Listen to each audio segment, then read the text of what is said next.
Like Meghan Markle, they don't really suffer from embarrassment. When you think about it, there's many things that Meghan has done over the last few years, like the secret wedding, the bench book. Everything's been a total flop, the Pearl idea for Netflix, the cartoon series, which was going to be with David Furnish and Elton John tinkering the ivories at some point.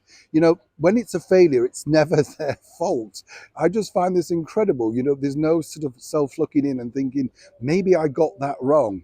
Not with Meghan, but now even this latest, but now even with this latest catastrophe, take three.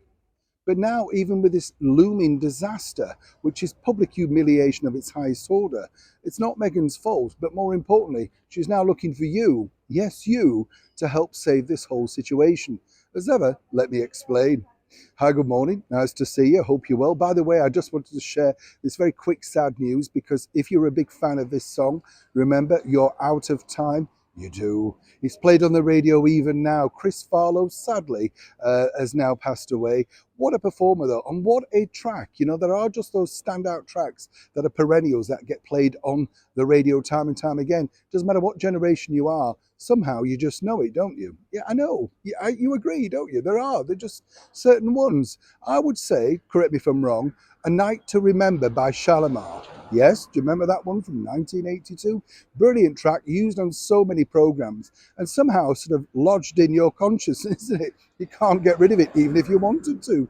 Back as ever to your breaking royal story of the day. Yes, this all really centres upon the shame, and it is utter shame, of the tax filings of Meghan and Harry's charitable foundation, Archewell. You see, the bottom line is really this, that he's just exposed exactly how little, not just they've done, but really how little they've made and how little also they've given away. I mean, it's all very well Harry and Meghan dishing out, sort of COVID bags and sandwiches and shaking hands with the homeless. But the bottom line is when you've got that much money in the kitty and it's supposed to be allegedly for a charity, it does raise a lot of questions. Now, the bigger problem for Meghan is simply this. They're now going to struggle getting new donations, new backers, because obviously we're not quite sure exactly who donated such largeable, sizable amounts, as it were, to this particular charity that seemingly has done nothing so far. Perhaps it was tax relief, who knows? But now the advisors around Harry and Meghan are saying that you have to be more transparent if you want this charity to continue. And it's very sensible advice, as ever, we have to say, allegedly.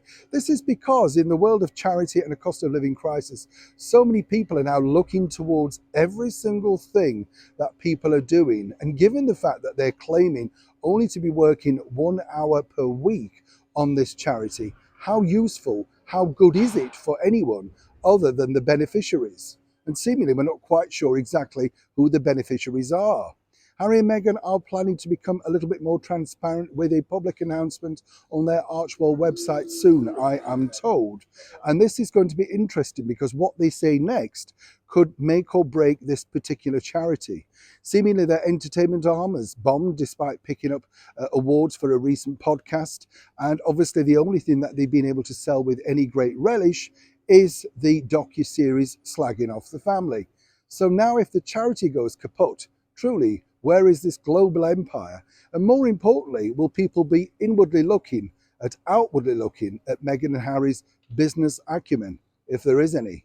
Also, expect to see some more people in and out of that Archewell revolving door. As ever, this is a developing story, and when I know more, you'll know more. Neil Sean in the very heart of London.